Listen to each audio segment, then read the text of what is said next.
What's up everybody, and welcome back to what is another long overdue episode in the series. I'm your host, Calvin Maclure.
With the agency having already fallen well back of its targeted date for orbital crewed missions, there were still two major setbacks that needed to be overcome. The first and most obvious one was funding. The second was scientific data.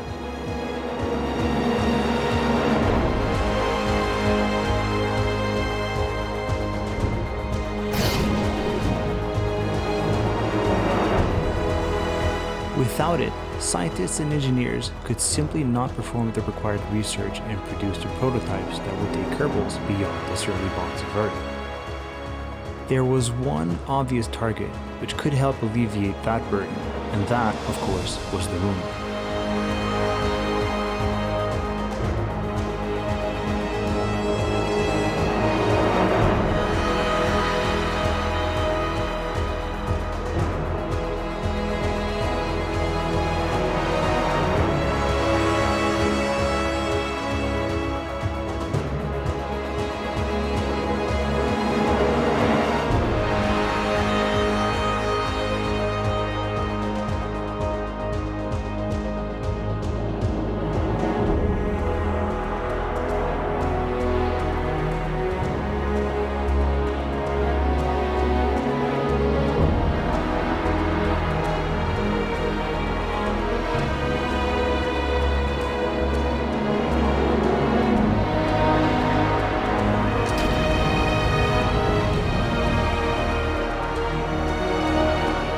In what was supposed to have been the second orbital lunar satellite, which was to have collected invaluable data over several days and weeks, and then made to impact into the moon upon mission's end, an overburn during TLI now sent the probe on a course where it would simply not be able to enter into lunar orbit.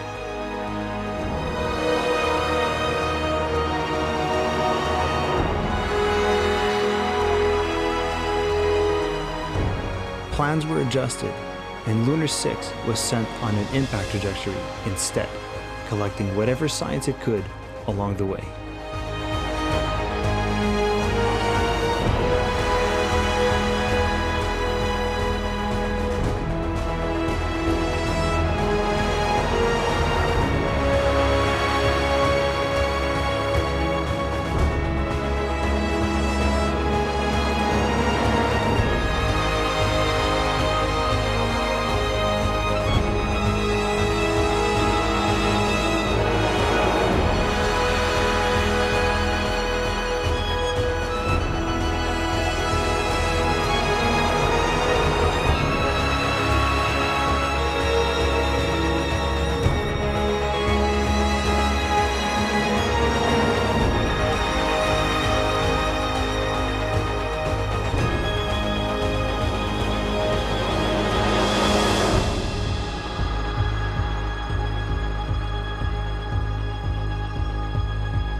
The first pair of Alignak CommSats had already been sent up and had provided some improvement of global communication coverage, albeit only mildly.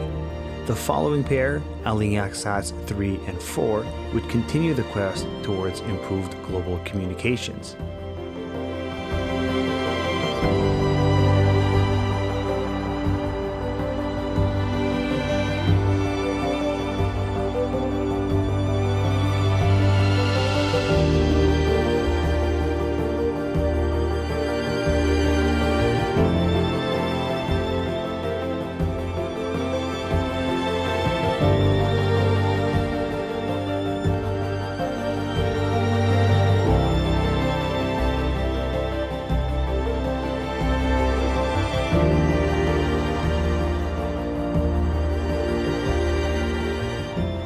Once deployed from the Baker upper stage, the satellites were placed into their designated elliptical orbits with the help of a solid kick stage, which would boost their apogees to just over 8,000 kilometers.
Theia, named after the tightness of sight in Greek mythology, was the name chosen by the United States Air Force Reconnaissance Division. Space promised all sorts of interesting and unique possibilities, and not just for the scientific types. Although presented to Congress as scientifically minded reconnaissance, people on the inside understood full well this was not the case. Boasting an impressively capable camera, the Theia reconnaissance satellites were designed to stay in orbit for periods extending well over 150 days, after which, at mission's end, the secretive contents would be rocketed and parachuted back down to Earth, where they would be recovered.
Although there had now been many satellites placed into lower Earth orbit, the purpose of researching the lower Earth orbit environment, there had actually been little photography of our home planet that had been captured.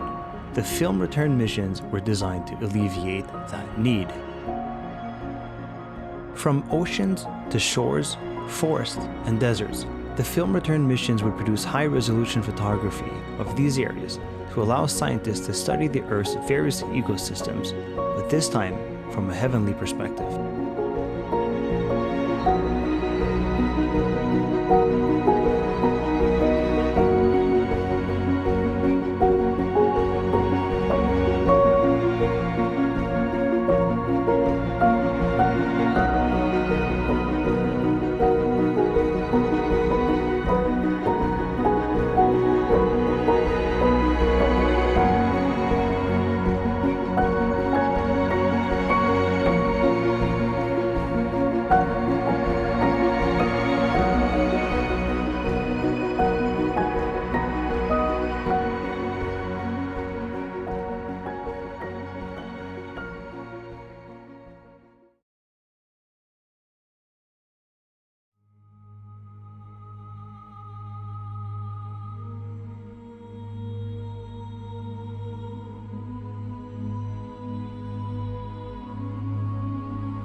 Once the film rolls were exhausted, a complex internal mechanism would roll, store, and stash the precious and fragile cargo into an ablative heat shield protected pod, designed to withstand the searing heat of re-entry.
Back on Earth, with the first film return missions a success, scientists and engineers hurriedly studied the data and converted their newly acquired knowledge into what would come to be known as Mercury.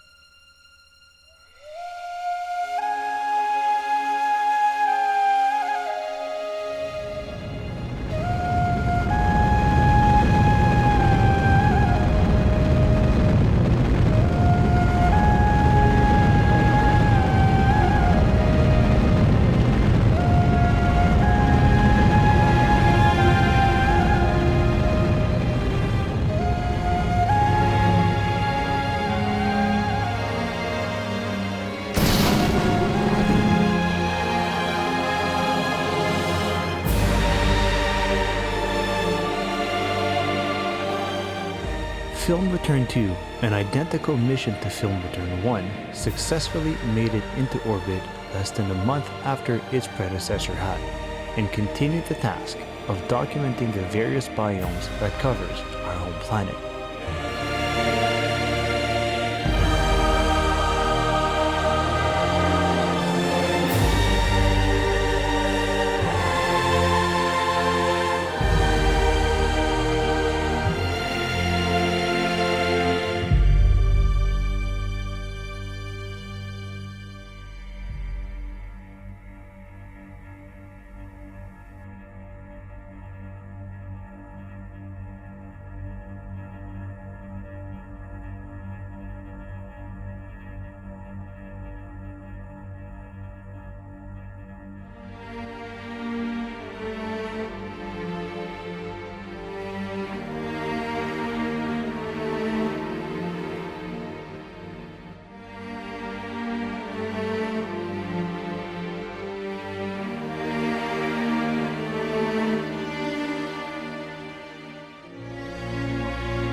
Although limited in scope, both missions, Film Return 1 and 2, provided not only invaluable insights from a never-before-seen perspective, but also served to prove out the extraordinary potential of space-based orbital photography.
The initial plans for the first ever space-based communications network had called for 5 satellites to be placed into orbits separated by roughly 120 degrees each.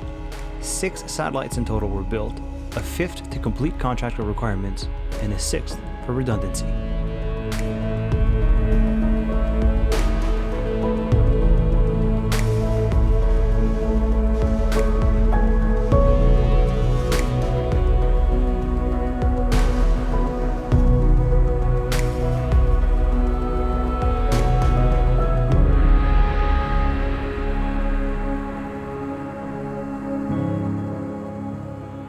Four Alignak communication satellites had already successfully been placed into lower Earth orbit. Alignak satellites 5 and 6 were now well on their way into their intended elliptical orbits.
With Theia Reconnaissance Satellite 1 still in orbit and still functioning quite well, the United States Air Force still very secretive reconnaissance division gave the green light for the launch of a second satellite, Theia 2.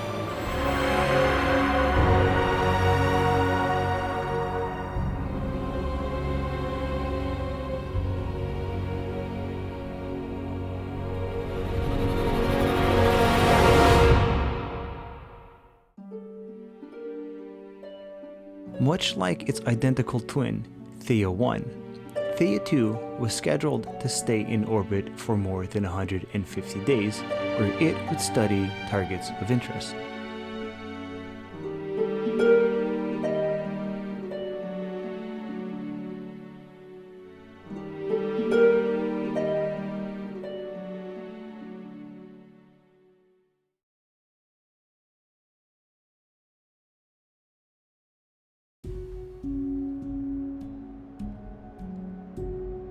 When the call for design proposals of orbital-rated rockets had gone out, Maclure Aerospace responded with what would become known as the Silver Brand or RB.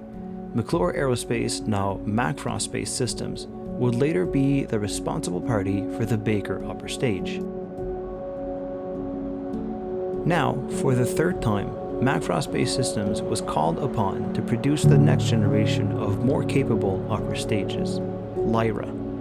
The first step was to prove out their engine concept, the X405H, rated at an impressive 310 seconds of specific impulse.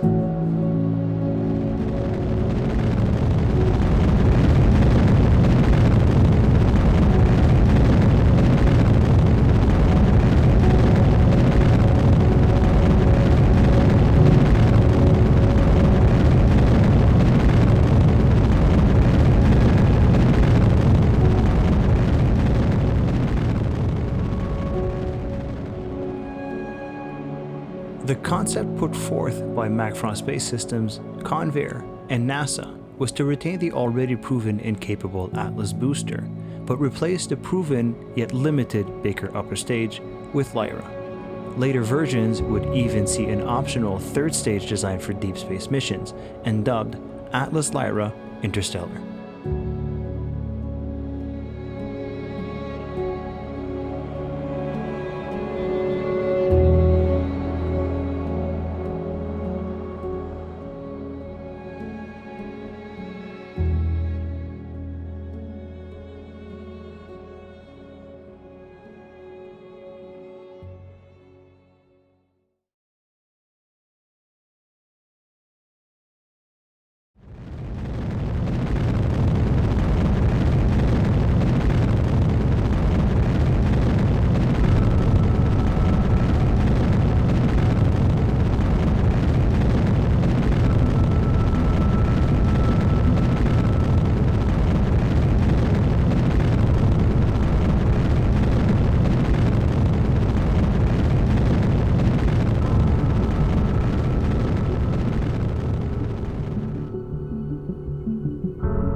In an attempt to prove out the new Lyra upper stage, a pair of satellites, one intended for the first ever Molniya orbit, were sent aloft.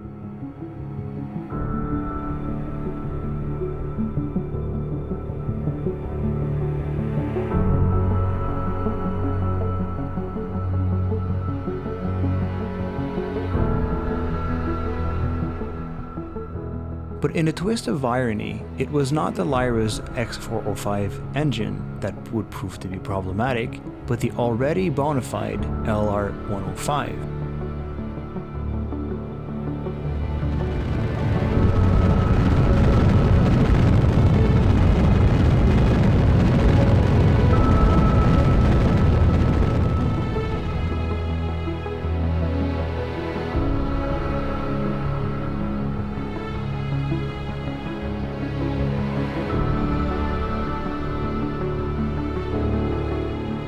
In a highly unlikely scenario, for the first time ever in back-to-back flights, the LR-105 would again fail, dooming the mission.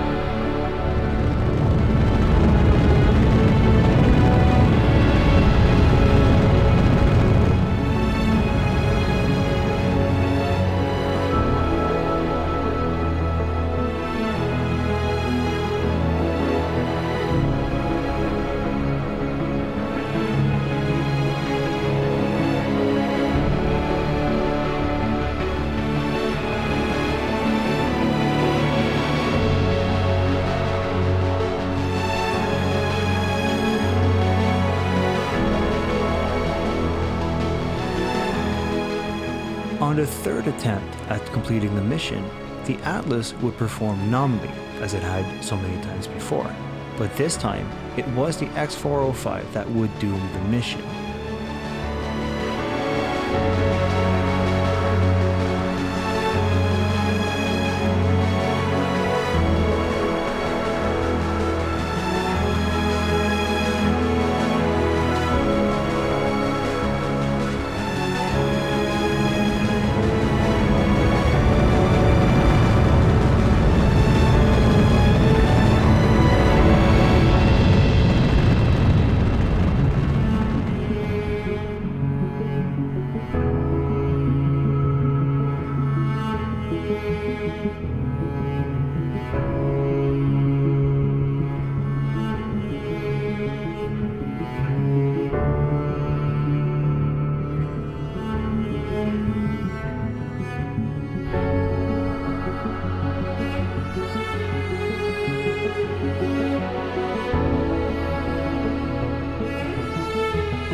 The fourth and final planned attempt at the Molniya orbit was now in place. Engineers had gone back, found the cause of the previous flight's demise, and were adamant that they had solved the issue. The Atlas Lyra, the agency's new pride and joy, had finally shown its worth. What remained now was for the Lyra upper stage to demonstrate its ability to perform long-duration orbital maneuvers.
Having successfully accomplished every task set before it, engineers at Maclure Space Systems could now rest easy.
Much of the lower Earth environment had been studied thus far by a number of scientifically based satellites, but beyond geosynchronous altitudes, little was known about the space environment. The High Space Dedicated Research Satellite was designed to fix this very issue and provide invaluable data that scientists and engineers back home badly needed.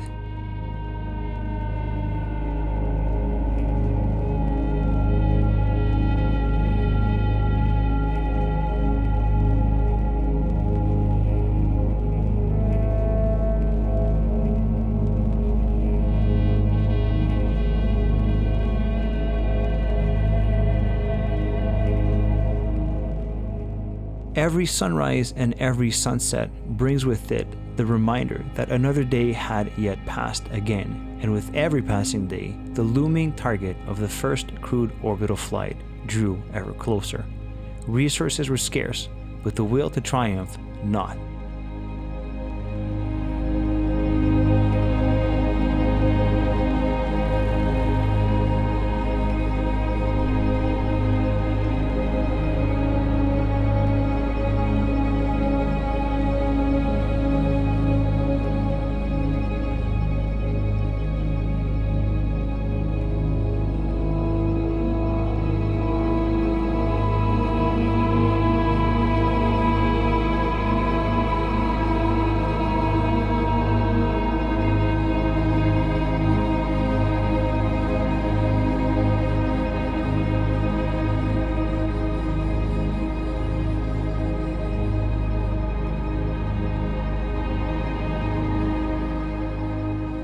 Unfortunately, calculation errors back home meant that the satellite would fall woefully short of its intended 40,000 kilometer apogee, reaching only half that value. With the satellite now in an unusable orbit, many back on Earth feared that the lost data would strike a deadly blow to the program's quest to put the first Kerbal into lower Earth orbit.